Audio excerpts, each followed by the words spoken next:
Persuna li tbieħ l-enerġija ġenerata minn pannelli jew sorsi oħrajn għandha titħallas l-istess prezz għal kull unit daqskemm l-arms tbieħ il-units. Dini proposta oħra tal-Partit Nazzjonalista fl-impenn tiegħu bħala parti minn strateġija holistika li qed tkompli turi differenza kbira bejn il-viżjoni tal-Partit Nazzjonalista u l-politika tal-Gvern Laburista li hija marbuta b'mażra ma' kuntratti vvizzjati. Hekk qal il-kap tal-Partit Nazzjonalista Bernard Grech waqt id-diskors tiegħu fl-attività politika f'Birkirkara. Illi ma nistgħux inħallu l-inġustizzja tibqa' issir kuljum.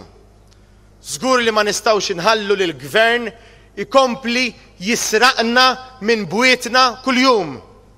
U għalhekk jien qiegħed inwiegħed il-gvern nazzjonalista se jagħmel ġustizzja ma' dawk in-nies illi investew biex ikollna enerġija alternattiva għaliex ma jistax ikun illi dawn jirċievu 7 ċenteżmi u nofs għal kull unit li jiġġeneraw bl-investiment tagħhom fil-waqt li huma iħallsu minimu ta' 10 ċenteżmi u nofs għal kull unit li jirċievu mingħand il-gvern.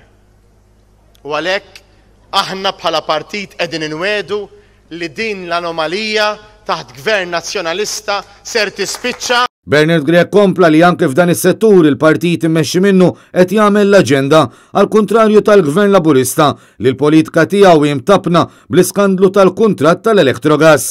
Il-kap tal-Partit Nazzjonalista fakkar kif fil-jiem li għaddew grazzi għal ħidma tad-deputati Beppe Fenikadami, Rajn Kallus u Kerel Aquilina fil-Kumitat Parlamentari għal Kontijiet Pubbliċi komplew joħorġu aktar fatti dwar dan l-iskandlu. Dan kif sar magħruf li l-poplu irrid taħallas 417 miljun euro biex il-Power Station terġa' ssir tal-Maltin u Lawċin.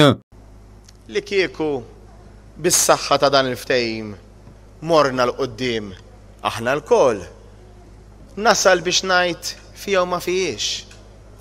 Imma meta nara illi marru l-qoddim il-ħbib tal-qalba imma l-poplu Malti u Awċi mar lura hemmhekk dan mhuwiex aċċettabbli. Bernard Grech fakkar kif l-istess kumitat sar magħruf ukoll kif ħabib tal-eks Ministru Konrad Mizzi mar fil-kwartieri tal-Partit Laburista qabel l-elezzjoni tal-2013 biex jikteb il-pjan ta' din il-ħadma u mbagħad ħallas minn flus il-poplu tal-li kienu stess li għażel il-proġett tal-Electrogas.